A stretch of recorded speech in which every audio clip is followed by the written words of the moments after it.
Hey so hi guys, welcome back to the channel. सबको नमस्ते। तो आज हम लोग वी टू रिटेल के ऊपर डिस्कशन करेंगे। तो ऑब्वियसली आपको पता है कि ये कंपनी को मैं बहुत ही क्लोजली ट्रैक करता हूँ। इसके ऊपर ऑलरेडी 2-3 वीडियो है, बिजनेस एनालिसिस, लास्ट में कैसे रिजल्ट किया था। तो जो लोग ये वो वीडियो नहीं देखा है उनके लिए थोड़ा सा बिजनेस मॉडल मैं बता देता हूँ। देखिए, ये जो है ये पहले एक विशाल मेगा मार्ट के साथ मिला हुआ एक एंटिटी था जो रिटेलिंग करता था कपड़े का, अफोर्डेबल अपैरल। ठीक है, ठीक है। अभी क्या हुआ कि पहले वो विशाल मेगा मार्ट जो है वो बहुत ही तेजी से स्केल करता था, बट उसका यूनिट इकोनॉमिक्स जो है उसी में मिसमैच था। इसके मतलब ये होता है कि मेरा जो पर स्टोर का जो मेरा इकोनॉमिक्स है वो नहीं बैठ रहा है सही से। मतलब every store is loss making, उसके ऊपर से मैं उसमें ग्रोथ कर रहा हूँ, मतलब और स्टोर खोल रहा हूँ, मतलब मेरा लॉस पाइल अप हो रहा है और कुछ नहीं। फिर बाद में ये लोग अपने मॉडल को पूरा चेंज किया, बहुत सारे जो आउटलेट्स था सबको क्लोज किया। फिर विशाल मेगामार्ट जो एंटिटी था उसको बेच दिया। अभी सिर्फ रेस्ट ऑफ द पार्ट को वी टू रिटेल, मतलब वेराइटी एंड वैल्यू, ये वी टू रिटेल का मतलब ये है। तो ये जो है ये आपका बिहार से स्टार्ट हुआ। आपका मतलब ये ईस्टर्न इंडिया में इसका प्रेजेंस सबसे ज्यादा है, बिहार यूपी के ईस्टर्न साइड में, उड़ीसा, झारखंड, ये सब स्टेट्स में। ठीक है, बंगाल में भी ये स्टेट मतलब बहुत तेजी से एक्सपेंड कर रहे हैं, उसमें तो कोई ये नहीं है। अभी सीन क्या हुआ कि शायद 1.5 साल से 2 साल पहले ये लोग अपना मॉडल को पूरा सुधार के मतलब स्केल करना चालू किया। उसके पहले क्या था कि ये हर क्वार्टर में पैट लॉस, ईबिटा लॉस, सब लॉस में था। फिर 1.5 साल पहले सबसे पहले इसका एक क्वार्टर में ईबिटा पॉजिटिव आया, ये थर्ड क्वार्टर में ही शायद, अब देख लेना वो स्क्रीनर में। उसके बाद से बैक टू बैक इसका ईबिटा पॉजिटिव हो रहा है। जैसे ये वाले जो फिस्कल है, मतलब FY 25, इस फिस्कल में इसका चारों जो क्वार्टर है चारों में ईबिटा पॉजिटिव है। और कंपनी का कहना है कि नेक्स्ट फिस्कल में मतलब FY 26 में हमारा चारों क्वार्टर्स पैट पॉजिटिव होगा, मतलब एकदम बॉटम लाइन पे हमारा कोई लॉस नहीं रहेगा। वो तो एक है। अभी ग्रोथ नंबर्स पे अगर आए तो 59% का 9 मंथ पीरियड का ग्रोथ है, और सिर्फ इस क्वार्टर का देखेंगे तो 58% का सेल्स ग्रोथ है। ठीक है, बाकी आपका ईबिटा ग्रोथ इज 83% और पैड ग्रोथ इज 117%, मतलब पैड लिटरली डबल हो रहा है।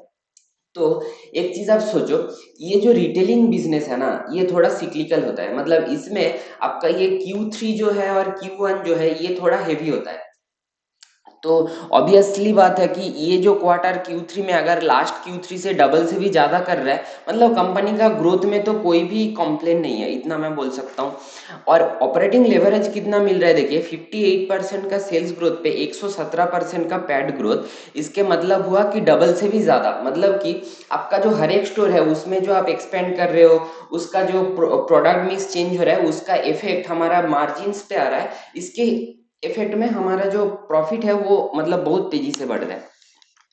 अभी क्योंकि हम लोग डिस्कस कर ही रहे हैं कुछ कुछ चीजें यहाँ पे, जो इसका जो मेन क्या बोलेंगे ऑपरेटिंग मैट्रिक्स है उसके बारे में मैं आपको बताता हूँ। देखिए, इसका वॉल्यूम ग्रोथ ही 34% है, ये तो मतलब एक सुपर चीज है। बाकी इस क्वार्टर में ही 21 स्टोर्स ये लोग ऐड किया। बाकी ये साल में शायद 100 स्टोर ऐड करने का शायद टारगेट था इनका। और इनका कहना है कि लास्ट का जो 3 महीना है उसमें भी हम लोग 25 स्टोर ओपन करेंगे।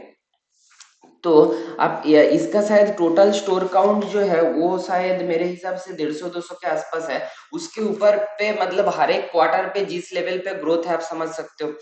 और एक चीज, सेम स्टोर सेल्स ग्रोथ आया है 25%, मतलब एक ही स्टोर से जो लास्ट ईयर अगर 100 रुपए मेरा रेवेन्यू था, इस ईयर मेरे को 125 आ रहा है, मतलब सुपर है।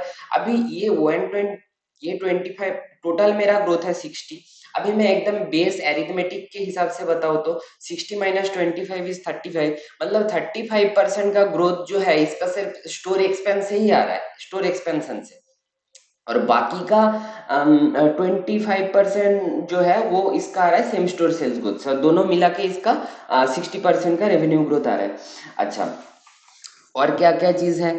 अच्छा, ये जो मतलब FY24 का मतलब लास्ट ईयर का जो Q3 था उसमें ये लोग 86% सामान जो है वो MRP पे बेचता था, बाकी 14% में सेल देता था।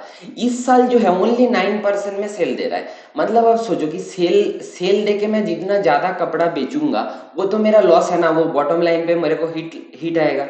बट इसका क्या है कि मेरा सेल वाला पोर्शन कम हो रहा है, इसीलिए तो हम लोगों को इतना तगड़ा ऑपरेटिंग लेवरेज भी मिल रहा है। अच्छा, बाकी आप अगर देखिए सेल्स पर स्क्वायर फीट का नंबर भी 1085 से 1219 हो गया है। मतलब ईयर ऑन ईयर लेवल पे अगर देखूं। अच्छा, एवरेज सेलिंग प्राइस जो है वो भी 291 से 343 रुपीज हो गया है। मतलब आप सोचो ये एकदम ही वैल्यू रिटेल अपैरल है। मतलब 300 से 350 के रेंज का सारे कपड़ा ये लोग बेचते हैं एवरेज एवरेज। और मतलब बिल बिल वैल्यू जो है वो भी ऊपर की तरफ जा रहा है, 855 से 924 हो गया। तो ऑल इन ऑल तो काफी अच्छा है। अभी आते हैं कि गाइडेंस पे, मतलब कंपनी फ्यूचर में क्या बोल रही है, क्योंकि हम लोगों को तो फ्यूचर देख के आगे बढ़ना है, राइट। तो FY26 में कंपनी 50% का ग्रोथ मिनिमम टारगेट कर रहा है। इस साल का जो ईयर ऑन ईयर लेवल पे ग्रोथ होगा वो 60% है। अभी नेक्स्ट ईयर भी 50% का ग्रोथ टारगेट कर रहे हैं। अभी देखिए कुछ क्वार्टर पहले तक ट्रेंड भी 50, 60, 70% से भी ग्रोथ करता था। बट लास्ट क्वार्टर में भी ट्रेंड का ग्रोथ 40% पे आ गया है। बट इसका मतलब क्या, अपने पियर्स में V2 पहले जो सेकंड आता था वो अभी फर्स्ट आ रहा है। तो इसके मतलब इसके इफेक्ट क्या हो रहा है कि V2 के स्टॉक में नया इंटरेस्ट बन रहा है। जो ट्रेंड का इन्वेस्टर 60% का ग्रोथ देखने के लिए ट्रेंड में इन्वेस्टेड था, वो डिसअपॉइंटेड होके ट्रेंड छोड़ के दूसरे को कौन सा रिटेल अपैरल है जो 60% से ग्रोथ कर रहा है उसको ढूंढेगा। तो V2 को अगर उसको मिलेगा तो वो उसका इंटरेस्ट ऑब्वियसली V2 में आएगा। तो नेक्स्ट ईयर का 50% का गाइडेंस है।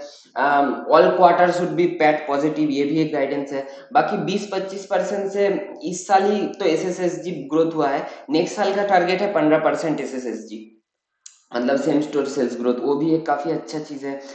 बाकी मैं अगर बताऊँ तो सेल्स पर स्क्वायर फीट जो है वो भी ऊपर की तरफ जा रहा है। अभी आपका सेल्स पर स्क्वायर फुट पर मंथ जो कि 680 था वो अभी हो चुका है 1000। और जो कंपनी का गाइडेंस है कि 1250 हम लोग लेके जाएंगे। और ऑलरेडी 40 45 ऐसे स्टोर है जहाँ पे ऑलरेडी ये जो सेल पर स्क्वायर फीट पर मंथ है वो 1250 हो चुका है।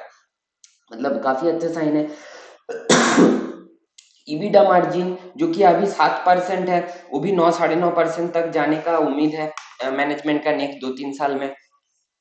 इन्वेंट्री डेज यहाँ से भी इम्प्रूव होगा, क्योंकि ये लोग काफी टेक्नोलॉजी वगैरह भी इम्प्लीमेंट कर रहा है। और जितना मतलब एक जितना भी ये मैच्योर मॉडल बनता जाएगा उतना इसका मतलब इन्वेंट्री डेज तो अच्छे से ये लोग मैनेज कर पाएगा। बाकी FY26 का गाइडेंस है कि 100 स्टोर ओपन करेगा, और लास्ट 3 महीने में ही 25 स्टोर ओपन करेगा FY25 का।